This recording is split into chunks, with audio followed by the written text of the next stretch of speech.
Hello everyone, welcome again to Element TV. Here we bring you latest news and trading topics. Thank you so much for your support and for subscribing and for watching our videos every time we upload them. Well, Kenyans has observed that President Ruto administration or government is constructing a church. Yes, you heard me right, a church within the Statehouse, and it's worth 1.2 billion shillings. Underline that. Well, listen to this video. Revealed Ruto's 1.2 billion shilling church at Statehouse. What? Yep.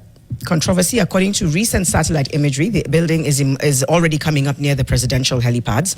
President William Ruto is quietly overseeing the construction of a massive church within the grounds of Statehouse, Nairobi, in a move that raises questions on the constitutional separation between church and state.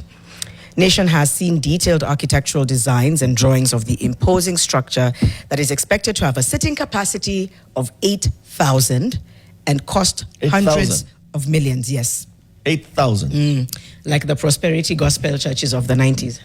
8,000. I don't know if we need to belabor what the issue is here. Let's start with just read the story. I read the story before I bring the issues. Pastor ni nani? Okay. What denomination is that it? story is on page 2 and 3. It says that we've talked about that headline. It says, as the towering cathedral rises on the House of the Hill, questions about the constitution that separates church and state, amid fears that public institutions are being turned into personal pulpits, and how far Ruto is willing to merge faith and governance. So, as we said, Nation has seen detailed architectural designs, and that the estimated cost is of this seating capacity of 8,000 is 1.2 billion. It's not clear if the cost will be met by the taxpayer. The cathedral-like building designed by Scare, I believe, Architects Limited, features twin crosses on its rooftop and a tall, narrow cluster-style windows flanking the central edifice. It says that Nation sought to establish the rationale, constitutionality, and total cost. It goes on again to say that President Ruto had previously stated publicly his intention to build a church to underscore his Christian faith.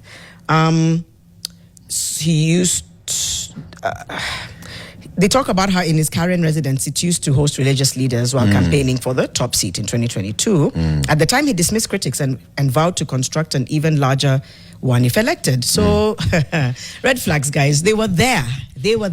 Earlier this year, during a church service in Dagoretti, Nairobi, he said, there's a special field that I am working on, specifically meant for people who pray, those who preach. He said this on the 11th of January during a service at the United Pentecostal Church of Kenya in Dagoretti North.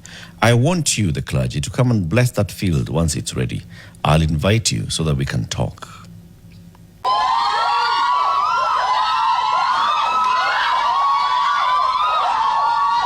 It's like Kenyans were moving from being angry of one thing to another, because Kenyans are saying that President Ruto is using taxpayers' money to unimportant things instead of paying health workers and providing free education.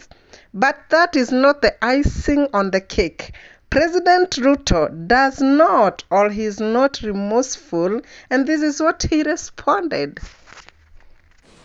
Na I have no apologies to make. Kwa kujenga kanisa, I have no apology. Mnanielewa? Na hakuna mtu nitaomba msamaha. Kwa kujenga kanisa, tutajenga kanisa ya Mungu. Shetani akasirike, afanye ile anataka. Ni mnanielewa? Naambiwa ati hata kwa magazeti leo ati kuna mtu anasema ati mimi najenga kanisa hapa State House. Ni kweli, mimi najenga kanisa hapa State House. Nyinyi mnanielewa? Hapa State House nilikuja nikakuta kanisa ya mabati. Kanisa ya mabati inatoshana na State House? Hata kwa maoni yenu. So, na sijengi na pesa ya serikali, mimi najenga na pesa yangu. Hapa nitakuja kuwapeleka siku nyingine twende tuombe huko.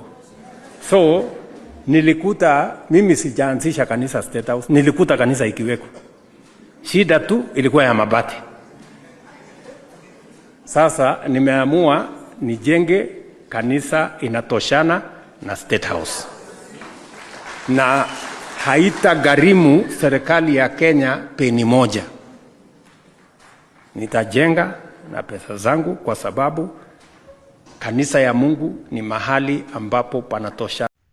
What is your take, guys? Please feel free to leave a comment under this video, and don't forget to like, subscribe, and share.